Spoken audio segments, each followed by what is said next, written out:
வணக்கம். திசைகளின் 10 மணி செய்திகள். மக்களாட்சி கொள்கையை நிலைநாட்ட PKR கட்சியின் தேர்தல் மிக விரைவில் நடத்தப்பட வேண்டும். Anwar Ibrahim வலியுறுத்து. PKR கட்சியின் தலைமைத்துவ மாற்றத்தை எளிதாக்குவதற்காக கட்சி தேர்தலை விரைவில் நடத்த வேண்டும் என்று பிரதமரும் PKR கட்சியின் தலைவருமான டத்தோஸ்ரீ அன்வார் இப்ராஹிம் இன்று வலியுறுத்தினார். இன்று ஷா அலாமில் நடைபெற்ற PKR கட்சியின் சிறப்பு தேசிய மாநாட்டில் அவர் ஆற்றிய நிறைவுரையில் பிரதமர் இவ்வாறு கூறினார். கட்சியின் தலைமைத்துவத்தில் புதிய தலைவர்களும் பழைய தலைவர்களும் இணைந்து ஒத்துழைக்க வேண்டும் என்றும் கூறினார். அதே சமயம் இளைஞர் தலைவர்கள் அதிகாரம் கிடைத்தவுடன் அவசரப்படக்கூடாது. ஏனெனில் கடந்த காலத்தில் நம் தலைவர்கள் எவ்வாறு அவமதிக்கப்பட்டனர், ஒடுக்கப்பட்டனர், நாட்டுக்கு எதிரிகள் என்று கருதப்பட்டனர் என்பதை மறந்துவிடக்கூடாது. அவர்களின் போராட்டமே இன்று PKR வலுவாக இருக்க காரணம் என்றார். கட்சியின் சட்ட திருத்தங்கள் குறித்த தீர்மானம் வாக்கெடுப்பின் மூலம் 2/3 பங்குக்கும் மேற்பட்ட பிரதிநிதிகளால் நிறைவேற்றப்பட்டதாக அன்வர் குறிப்பிட்டார். அதே முறையில் எதிர்க்கட்சியின் உணர்வுகளில் சிக்கி மக்களின் பணத்தை மில்லியன் கணக்கில் திருடியவர்களுக்கு இரக்கம் காட்டிய PKRின் சில தலைவர்கள், நாடாளுமன்ற உறுப்பினர்களின் செயலை அவர் கண்டித்தார். PKR தலைவர்களும் நாடாளுமன்ற உறுப்பினர்களும் பத்துபுத்தே விவகாரத்தில் நாட்டின் இறையாண்மையை பாதுகாக்க தவறியது போன்ற எதிர்க்கட்சியின் குற்றச்சாட்டுகளுக்கு உண்மைகளுடன் பதிலளிக்க வேண்டும். மேலும் மலாய் சமூகமும் இஸ்லாம் சமயமும் ஆபத்தில் உள்ளது என்ற மேலோட்டமான உணர்வை மக்களிடம் ஏற்படுத்துவதற்கு பதிலாக மக்களின் பணத்தை மில்லியன் கணக்கில் திருடியவர்கள் மட்டுமே மடானி அரசாங்கத்தின் கீழ் ஆபத்தில் உள்ளனர் என்பதை மக்களிடம் தெளிவுபடுத்த வேண்டும் என்று அவர் கூறினார். தேசிய முன்னணியின் தலைவர்களும் அதன் உறுப்பினர்களும் கட்சியை விட்டு வெளியேற வேண்டாம் என்று அறிவுரை வழங்கியுள்ளார் அதன் தலைவர் ஜஹீத் அமீடி. கட்சியின் கௌரவமும் நேர்மையும் மிகவும் முக்கியமானது என்றும் அவர் வலியுறுத்தினார். மேலும் கட்சி, ஒற்றுமை அரசாங்கம் ஆகியவை குறித்த பிரச்சினைகளை வெளிப்படையாக ஊடகங்கள் மூலம் வெளியிடக்கூடாது என்றும் அவர் கேட்டுக்கொண்டார். தேசிய முன்னணி 16வது நாடாளுமன்ற தேர்தலில் அதிக எண்ணிக்கையிலான தொகுதிகளை வென்று பெரிய பங்களிப்பை வழங்க விரும்புவதாக ஜஹீத் அமீடி தெரிவித்தார். இதற்காக கட்சிக்குள்ளேயே ஒற்றுமையை வலுப்படுத்த வேண்டும் என்றும் மக்களை தொடர்ந்து சந்தித்து அவர்களின் பிரச்சினைகளை கேட்டு தீர்க்க வேண்டும் என்றும் அவர் கூறினார். மக்கள் மீண்டும் தேசிய முன்னணி மீது மிகவும் ஆர்வமாகவும் எதிர்பார்ப்பும் கொண்டுள்ளனர். ஆனால் மக்களின் ஆதரவை பெற்றுவிட்டதால் நாம் மிகவும் அலட்சியமாக இருக்கக்கூடாது. மக்களை தொடர்ந்து சந்தித்து அவர்களின் பிரச்சினைகளை கேட்டு தீர்க்க வேண்டும்.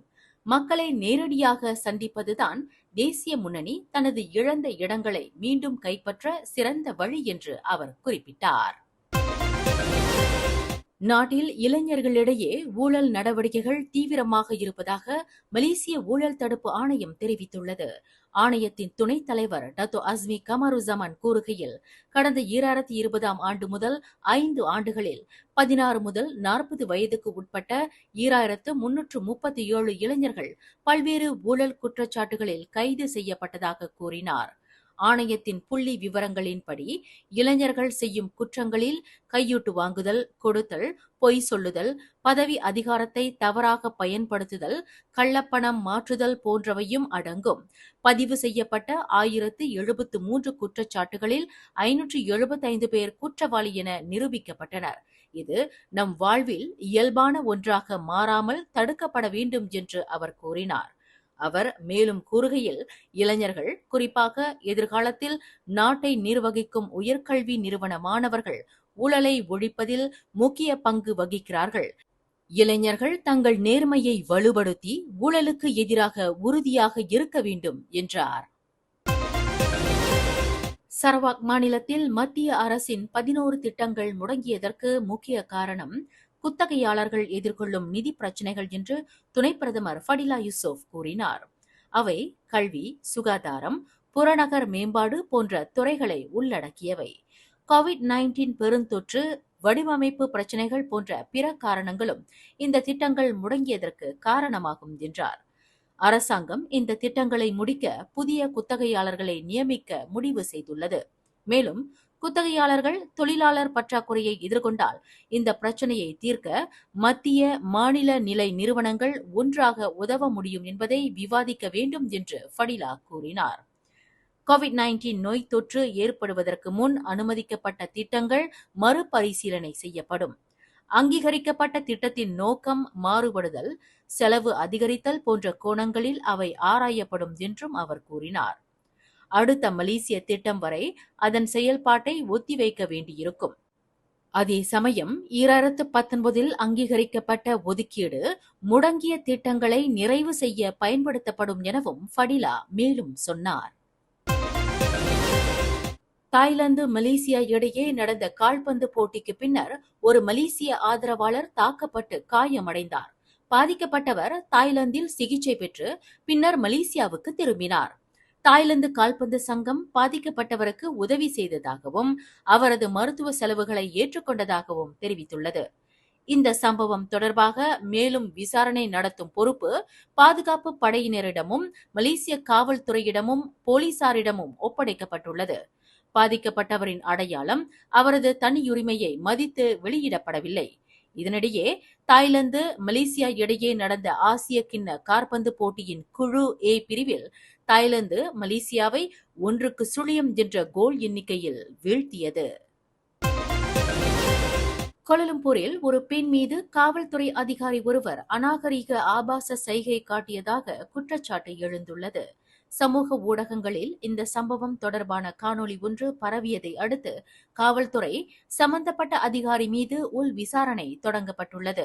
இதுகுறித்து தகவல் அளித்த கோலாலம்பூர் காவல்துறை தலைவர் டத்தோ ருஸ்டி முகமது ஈசா குறிப்பிடுகையில், சம்பந்தப்பட்ட காவல்துறை அதிகாரியை அடையாளம் கண்டுள்ளதாகவும் அவர் தற்போது கோலாலம்பூர் பகுதியில் பணியாற்றுவதாகவும் தெரிவித்தார். இது தொடர்பாக எந்த ஒரு புகாரும் பெறப்படவில்லை என்றாலும் விசாரணை தொடங்கப்பட்டுள்ளது என்றார். முன்னதாக பாதிக்கப்பட்ட பெண் மனித உரிமைகள் தொடர்பான போராட்டத்தில் புகைப்படம் எடுத்துக் கொண்டிருந்த போது அந்த காவல்துறை அதிகாரி தன்னை நோக்கி பல முறை அநாகரீக ஆபாச சைகை காட்டியதாக குற்றம் சாட்டியுள்ளார்.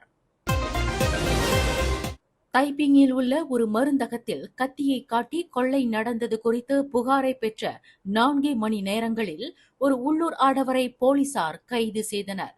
தைப்பிங் மாவட்ட காவல்துறை தலைவர் ஏசிபி முகமது நசீர் இஸ்மாயில் இவ்விவகாரம் குறித்து கூறுகையில், 20 வயதான அந்த ஆடவர் கொள்ளையில் பயன்படுத்தப்பட்ட கத்தியுடனும் கொள்ளையடிக்கப்பட்ட பணத்துடனும் கைது செய்யப்பட்டதாக குறிப்பிட்டார். நேற்றிரவு 10:27 மணிக்கு ஒரு பெண் மருந்தக உதவியாளர் அவர் பணிபுரியும் மருந்தகத்தில் கொள்ளையடிக்கப்பட்டார் என்ற புகாரை பெற்ற தகவலின் பேரில் போலீசார் 4 மணி நேரங்களில் சந்தேக நபரை கைது செய்தனர். முகமது நசீர் மேலும் கூறுகையில், 2 முந்தைய குற்றப்பதிவுகள் கொண்ட அந்த ஆடவர் மேலதிக விசாரணைக்காக வரும் வெள்ளிக்கிழமை வரை தடுப்பு காவலில் வைக்கப்பட்டுள்ளார் என்று கூறினார். உலக சுற்றுலா தினம், உலக சுற்றுலா மாநாடு போன்ற பெரிய அளவிலான அனைத்துலக நிகழ்வுகளை பொறுத்தவரை பாதுகாப்பு அம்சத்தில் எப்போதும் தயாராக உள்ளதாக அரச மலேசிய காவல்துறை தெரிவித்துள்ளது. அடுத்த ஆண்டு செப்டம்பரில் நடைபெறவுள்ள இவ்விரு நிகழ்வுக்காக மலாக்கா அரசாங்கத்திற்கு அதிகாரிகளையும் ஊழியர்களையும் ஒதுக்குவதில் உதவுவார்கள் என்று காவல்துறை தலைவர் தான் ஸ்ரீ ரசருடின் ஹுசேன் கூறினார். பாதுகாப்பு விவகாரத்தில் காவல்துறை முழுமையாக உதவும். மேலும் மாநில அரசாங்கத்துடன் இணைந்து காவல்துறை மேற்கொள்ள வேண்டிய ஏதேனும் திட்டங்கள் இருந்தால் அவற்றுக்கும் முழு ஒத்துழைப்பு வழங்குவதாக அவர் குறிப்பிட்டார். தாங்கா பகுதியில் கடந்த சில மாதங்களாக நடைபெற்ற 17 வீட்டுக் கொள்ளை சம்பவங்களில் தொடர்புடையதாக நம்பப்படும் ஒரு ஜோடி காதலர்களை காவல்துறையினர் கைது செய்துள்ளனர். முறையே 25, 44 வயதுடைய மலேசியர்களான இவர்கள் கடந்த 10ஆம் தேதி மாலை 7:15 மணிக்கு தங்கா பகுதியில் உள்ள ஒரு வாடகை வீட்டில் காவல்துறையால் கைது செய்யப்பட்டனர். இந்த கைது குறித்து தங்கா மாவட்ட காவல்துறை தலைவர் சூப்பரிண்டென்டன்ட் ரோஸ்லான் முகமது தலீப் கூறுகையில், அவர்களை கைது செய்ததை அடுத்து காவல்துறையினர் நகைகளை விற்ற ரசீதுகள், 11,795 ரிங்கிட் ரொக்கம், தங்கச்சங்கிலியின் அடகு ரசீது, மோட்டார் சைக்கிள் வாங்கிய ரசீது, அமானா சஹாம் நேஷனல் பர்ஹாட் அறிக்கை உள்ளிட்ட பல்வேறு பொருட்களை கைப்பற்றியுள்ளனர்.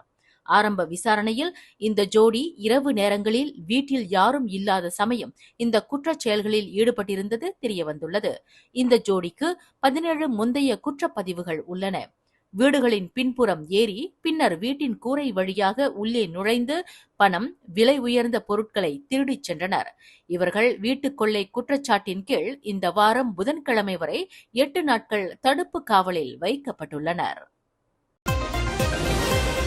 ஸ்ரீபஹாங் FC காற்பந்து அணியின் பயிற்சியாளர் ஃபண்டி ஹமாட் வரும் செவ்வாயன்று சுல்தான் இப்ராஹிம் மைதானத்தில் JDT அணியை எதிர்கொள்ளும் போது அணியில் சில மாற்றங்கள் செய்யப்படலாம் என்று கூறியுள்ளார். எதிர்வரும் டிசம்பர் 22ஆம் தேதியன்று பேரா FCயுடன் நடைபெறும் மலேசிய கிண்ண காற்பந்து போட்டியின் 2வது கால் இறுதிப் போட்டியை கருத்தில் கொண்டு தமது அணி சிறந்த நிலையில் இருப்பதை உறுதி செய்ய இந்த மாற்றம் தேவை என்று கூறினார். முதலில் ஸ்ரீபஹாங் FC அணி செவ்வாயன்று தமர்லோ நகர மன்ற மைதானத்தில் விளையாட வேண்டியிருந்தது. ஆனால் அங்கு நிலவும் நிலையற்ற வானிலையாலும் பஹாங் ஆற்றில் வெள்ளம் ஏற்பட வாய்ப்புள்ளதால் போட்டி சுல்தான் இப்ராஹிம் மைதானத்திற்கு மாற்றப்பட்டது. இருப்பினும் ஸ்ரீபஹாங் FC லீக்கில் 8வது இடத்தில் இருப்பதால் ஃபண்டி தனது வீரர்கள் சிறந்த ஆட்டத்தை வெளிப்படுத்துவார்கள் என்று உறுதியாக நம்புகிறார். கடந்த ஜூன் 22ஆம் தேதியன்று சுல்தான் இஸ்மாயில் மைதானத்தில் நடைபெற்ற போட்டியில் ஸ்ரீபஹாங் FC அணி 0-3 என்ற கோல் எண்ணிக்கையில் JDT-யால் தோற்கடிக்கப்பட்டது. 2024 பூப்பந்து இறுதிப் போட்டியில் சீனாவின் ஜெங் சிவே குவாங் யாக்யாங் ஜோடிக்கு எதிராக களம் இறங்கிய மலேசியாவைச் சேர்ந்த செங் தன்ஜி தோ இ-வெய் ஜோடி சாம்பியன் பட்டத்திற்காக போட்டியிட்டனர். இந்த கலப்பு இரட்டையர் போட்டி 3 செட்கள் வரை நீடித்து சீன அணிக்கு சாதகமாக முடிந்தது. சீன ஜோடி முதல் செட்டை 21-18 என்ற கணக்கில் வென்றது. பின்னர் தாங்ஜி இ-வெய் ஜோடி 21-14 என்ற கணக்கில் 2வது செட்டை வென்று போட்டியை 3வது செட்டுக்கு கொண்டு சென்றனர். அதில் சீனாவின் ஜிவி யாக்யாங் ஜோடி 17-21 என்ற கணக்கில் 3வது செட்டை வென்று வெற்றியை தங்கள் வசமாக்கிக் கொண்டனர். 1 மணி நேரம் 15 நிமிட போட்டியில் தோல்வி அடைந்ததால் மலேசிய ஜோடி 2ஆம் இடத்திற்கு தள்ளப்பட்டனர். வங்சா மாஜு டோல் சாவடி அருகே SPE எனப்படும் சத்யவங்சா பந்தாய் விரைவுச் சாலையின் 18வது கிலோமீட்டரில் இன்று ஒரு மெர்சிடிஸ் பென்ஸ் கார் தீப்பிடித்த சம்பவத்தில் அதனை ஓட்டி வந்தவர் அதிர்ஷ்டவசமாக உயிர் தப்பினார். இச்சம்பவம் குறித்து தகவல் அளித்த கோலாலம்பூர் தீயணைப்பு மீட்பு படையை சார்ந்த நோர் சைஃபுல் இப்ராஹிம் கூறுகையில், இன்று பிற்பகல் 1:38 மணிக்கு இந்த சம்பவம் குறித்து அழைப்பு பெற்றதாக குறிப்பிட்டார். சம்பவ இடத்தில் தீப்பிடித்திருந்த கார் பிற்பகல் 2:15 மணி வாக்கில் முழுமையாக அணைக்கப்பட்டது. அந்த கார் முழுமையாக சேதமடைந்தாலும் யாரும் காயமடையவில்லை என்றும் தீயின் காரணம் இன்னும் விசாரிக்கப்பட்டு வருவதாகவும் நோர் சைஃபுல் இப்ராஹிம் கூறினார். மேலும் செய்திகளை தெரிந்து கொள்ள கீழே இருக்கும் பெல் பட்டனை அழுத்துங்கள். உங்கள் மகிழ்ச்சியை வெளிப்படுத்த லைக் மற்றும் ஷேர் செய்யுங்கள். தொடர்ந்து திசைகளோடு இணைந்திருக்க சப்ஸ்கிரைப் செய்யுங்கள்.